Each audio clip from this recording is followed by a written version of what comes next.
What are you watching? We're back, ladies and gentlemen. What a show we had. We had Kyle Dunnigan, and now I've talked about how Kyle Dunnigan often follows me in the main room. This lady, I mean, lights up the room in the main room on Friday and Saturday nights whenever she's in town. I love following her. She's from Georgia. She's a peach. She's Sarah Tiana, ladies and gentlemen. By the way, Sarah also is one of the writers and performers on Roast Battle. Yes. And of course, Reno 911 and White Trash what?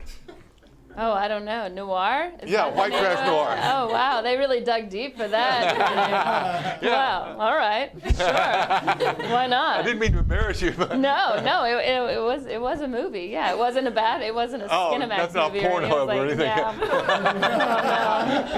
No. I couldn't do anything like that. No. I'd be terrified. I can't even. Oh my God.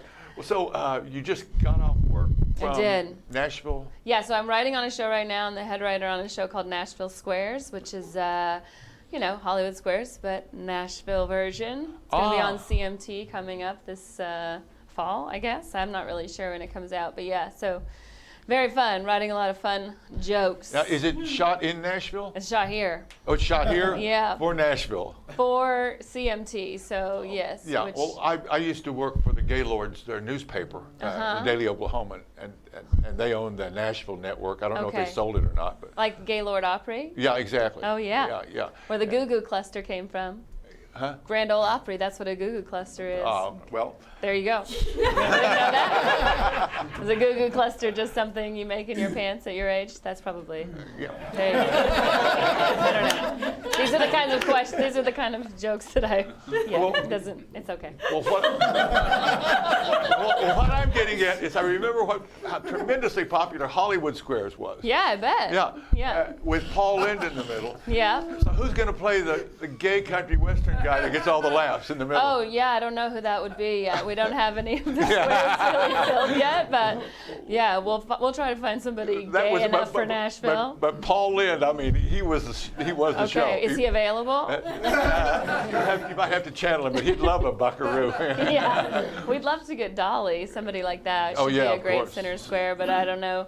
I don't really know. I know she tried to do Dollywood Squares. Oh, she did. A while back, but I don't know if that ever went. So maybe she's like not into the Nashville. Well, when did you start doing the writing itself? Because you're stand-up. Yeah, so I started. I actually didn't know I would get into the writing side.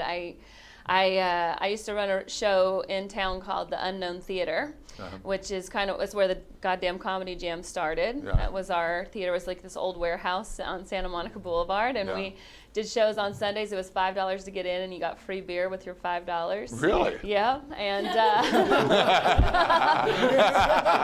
Tell me more. yeah, I know. It wasn't the 80s, so you weren't drinking then. But it was from there, that's where I met Jeff Ross. He would come in and practice all of his roast jokes. And I would let him go up all the time. And then I saw him at a party, months later. And I was like, what's the next roast you're doing? And he told me, and I said, what's your email? And he gave it to me, and I just would not stop emailing him jokes. Roast jokes? Yeah, Would he tell you who he wanted it on? Yeah, he told me who he was roasting, so all day, every day, I would just send him jokes. And finally, after weeks of that, he was like, all right. And he said, you can come over and write jokes with me and some of my friends who are writing for the Sheen roast. And I remember going over. The Charlie Sheen roast? Yes, I remember I went over and it was Maddie Edgar and Tony Hinchcliffe and Jeff, and they were all sitting around a table and they were trying to figure out what the first joke would be. And Jeff wanted it to be this like big quote, like this like a quote from like Caesar or from Rome. And I was like, why don't you just say like friends, Romans, countrymen, lend Mike Tyson your ears. And he loved that, and I got to stay. And he was like, I don't know how to pay. I was like, you don't have to pay me, just remember me for a job. And a few months later, he got a show called The Burn on Comedy Central, and he remembered me for that job, and that was my first writing job. And then from then on, I was a writer. That's fantastic. Yeah. That's great. Yeah. Wow. Yeah. So of course, Jeff Ross is America's roast master at all these. Yes, And- America's sweetheart as well, right? Yeah. Well, He's a very beautiful lady. he's an heir apparent to Don Rickles. Yes, sure. Don't tell Don that. Yeah. No, he is. Well, so you kind of went from there to actually being a roast battle, because to me you were Yeah. always sweet and bright Right. and sharp. I never thought of you as a roast No, battle me neither. person. I never wanted to do it. Yeah. I would go in and they would ask me to judge because I had experience writing roast jokes. And Yeah. so I would go in and judge, and like all the judges were always mean to everybody, and I would always be like, well, I mean, if you just took this word out and the joke works, or if you just switch the punchline and the setup, it's a better joke. And Right. I was giving notes. I wasn't giving criticism, so to speak, Yeah. on like what they look like. And so at, at that point, like Brian was like, I really think you should try it. And I was like, no, I don't want to try Don't it. you Like, really, this person's going to hate me if I yeah, roast like him. I was like, I don't want to be mean, you know what Yeah. I mean? I'm more of a constructive criticism kind of person. Yeah. And so finally they convinced me to do it, and from then on, I like won the first one, and then I just never lost until like for 2 years. It was like kind of Wow. crazy. I was like, whenever I would write a roast joke, and still to this day, like when I write a joke about you, I'm trying to impress you. I'm not trying to hurt your feelings. Right. I want you to love the joke about you. I want you to want it for your act. Right.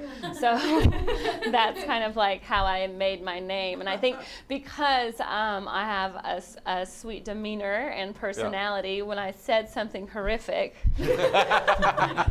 it came off as like a little bit more shocking. And I didn't like Betty realize- White. Yeah, I guess so. Yeah. Like I don't think anybody anticipated the things that I would say. Yeah. And so it kind of worked. And then I think when you write roast jokes too, very much like the way you write your joke, like any kind of topical reference is Yeah. always really important. Like I remember roasting Ralphie May. At the time we were pitching the show for HBO. Yeah. Comedy Central had not picked it up, and we were pitching the show for HBO, and Russell Simmons was going to be there, and like all these huge people. And so they were like, well, you and Ralphie do a roast, and me and Ralphie, I always say Ralphie and I have a lot in common. We both grew up 60 miles apart. We have the same birthday. And just like him, I assumed I would marry a shitty comic too. So I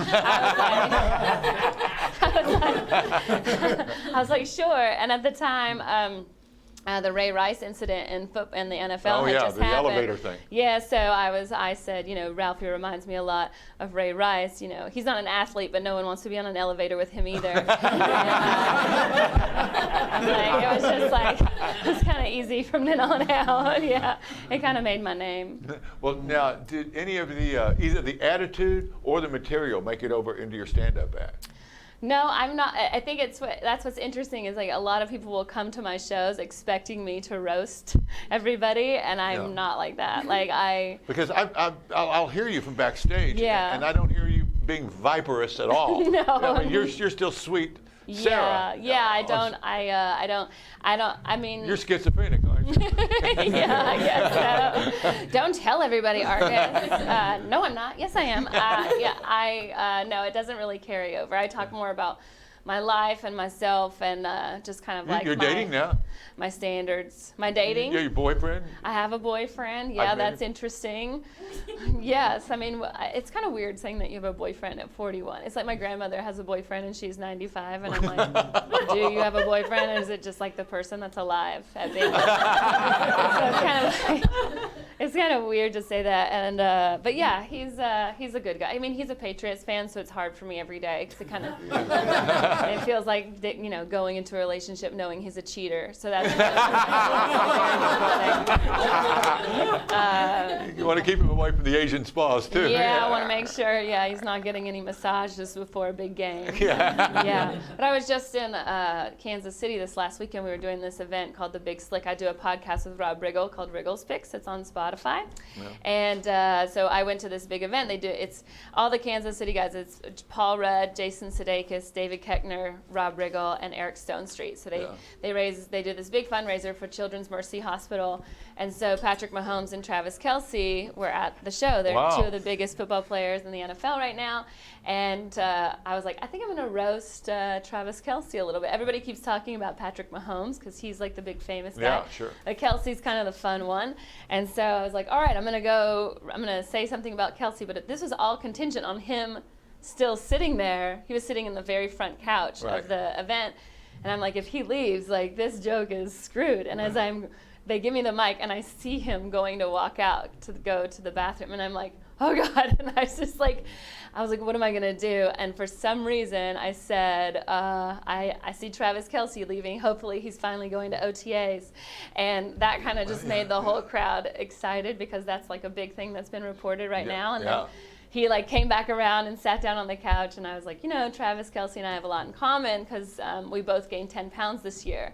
And everybody just freaked out, because that was like, and then I kind of just had them in my, so I didn't, that was an example of where like I didn't expect to be roasting anybody. Yeah, and then from there I was able to kind of go into my set. So I think the roasting helps me in situations within my set when I'm like, headlining a show. It kind of helps you in heckling situations. It helps you in like if your feature's terrible, like any kind of, like if you're just having to like take the pulse of the room for a second, it helps you in that situation. Well, do you see yourself producing and starring in a show that you create on TV? I used to see myself starring in a show, and now that I'm older, I'm like, let somebody else do that. So yeah, right now I'm developing a show that's. Because you've got executive producer written all over. Yeah, you really I think that I feel like I'm really fit for that. I feel like the more I think about my life, I start thinking about actresses that could play me in a TV show. A lot less work for me, and I can eat whatever I want. So, much more my jam. So yeah. We love her, and we're going to have her back as soon as we can. Sarah Tiana, ladies and gentlemen. Thank you, Art. Wonderful. Thank you so much. Fantastic. And we will be right back. One more time for Sarah Tiana. Thank you.